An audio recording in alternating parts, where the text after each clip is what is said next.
What's up, YouTube, and cheers. I am going soberish for a little bit. There'll be less alcohol on the channel, probably.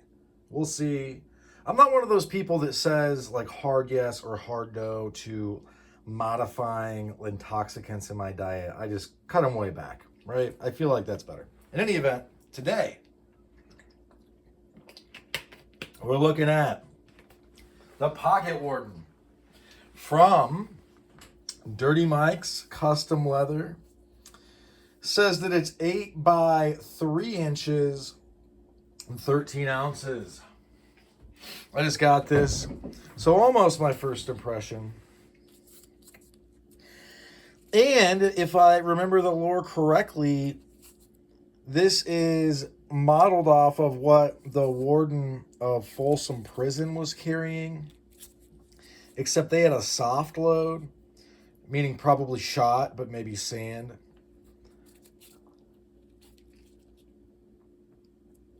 And I'm assuming it was this shaped because the warden is setting a lot, right? So he's not going to want a piece like this one from Dirty Mike, the Carjacker. Very nice piece I like a lot. Because this is kind of thick, right? Like, this is the best way I've heard it described, and I think I'm getting this off of somebody's website. I'd give you credit, but I forgot where. Is that these kind of feel like having flashlights in your pocket, whereas these and saps, things that are flat, do not. And the warden, sitting a lot, and probably wanted to have the comfort. But he also, wardens don't get to be wardens because they're unintelligent usually, or because they're soft. So that if there's one thing, I've read some crazy stuff, but wardens do get attacked. They are definitely on people's radar in the pen, and he would have wanted to be able to defend himself, not just to stay safe, although obviously you're going to want to stay safe. That's going to be part of it. But because he's going to want to be respected. So if somebody steps up, he's going to have to give him a little whack. And this is way back in the days, like turn of the century that this is based off of. So they probably would have gotten away with just a good whack in the head. And then if they don't make it, then they passed away from sickness. They had dysentery or something, or, the consumption. So, yeah. Oh, also, you guys should know, Dirty Mike does a lot of different styles of his pieces. Some of them are dressed up. Some of them are, this is, I think, what he would consider these two, like, basic bitch styles. It's so that he can get you what you want at a price that you would, prefer. I will say the pieces where they're like full dress, it's like, dang. Because he's done this one in a couple different finishes, leathers and whatnot, and it's just, I really like this piece. I like oddball pieces. I like pieces where it's like, what in the world would you do that for? You know what I mean? This is on a cable. I don't know if it's an aviation cable or not. I'm assuming it's about 3/8 of an inch. And this is supposed to measure in at 13 ounces. We're going to see. We're going to see, guys. Very close. That might be my...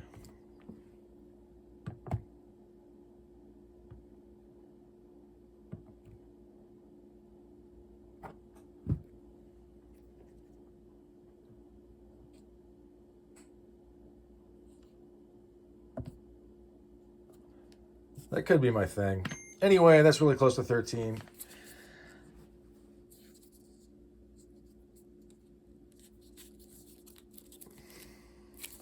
It's just a nice piece, and I like that it's different.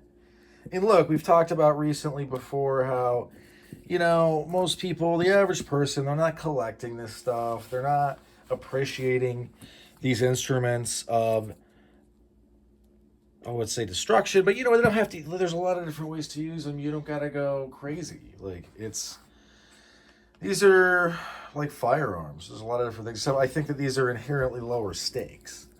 Although you shouldn't be using them, obviously, talk about this law unless you're in a life or death situation, etc. Check your local laws. But the bottom line is, this is a really nice piece. I like this piece. It has a pinky loop that you can kind of get two in if you want, or it lets it kind of get up further, so you can just have different.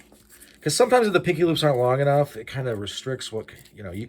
Because if it's not this long, well, you're not going to be able to do this, basically.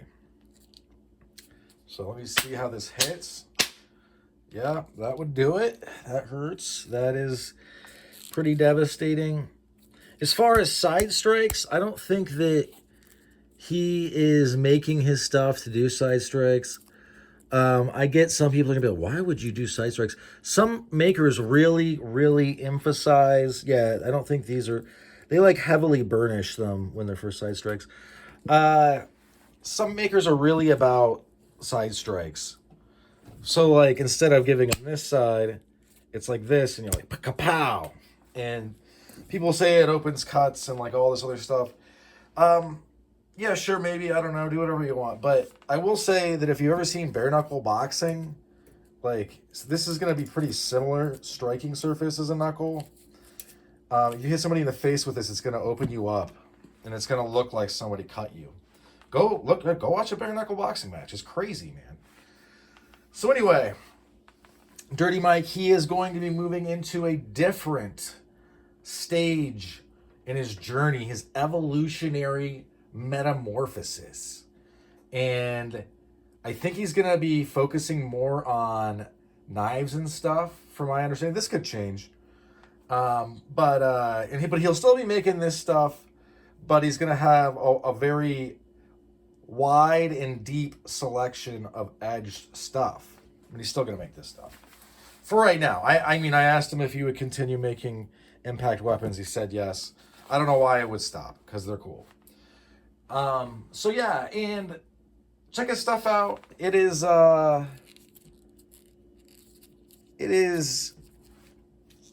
cool. Sorry, I got distracted. I like his stuff. Check him out. I was going to say, sometimes he runs $50 Fridays. He makes his site, the inventory and the pricing change enough where I check it like fairly regularly. I also check other people's stuff fairly regularly. There's probably about 20 sites I buzz through several times a day because there's something wrong with me. All right? You don't got to do that if you don't want. I kind of picked up that habit from GEC collecting, but yeah, I mean, I hit Dirty Mike's, Custom Leather, Witch Doctor Zero, Burning Midnight Oil. Trying to think of other ones off the top of my head. Gillies. I run through Gillies Custom Brass probably once a day. Who else? Turner CNC, Scorpion Defense. The guy from England making the saps. Cold Country Customs is who I'm thinking of. Davidson Leather I buzz through every day. Several other people. It's not just those. It's probably more like 20. And yeah, I look around. I keep track of what's up because I like it. It's a fun hobby, I think. I am a former Marine, though, so I was 31. I was a machine gunner in Iraq. I served in a combat role about 15 clicks west of Fallujah. That's about 3 miles. I could see Fallujah at night. And that place, I'm glad I never had to actually live in Fallujah. That would have been a literal nightmare. I spent some time there driving through it, though. Way too much for my taste. And it was kind of scary. I'm not going to lie. The feeling of being hunted is not a comfortable one. Anyway, so yeah, check this stuff out. This is really cool. Peace.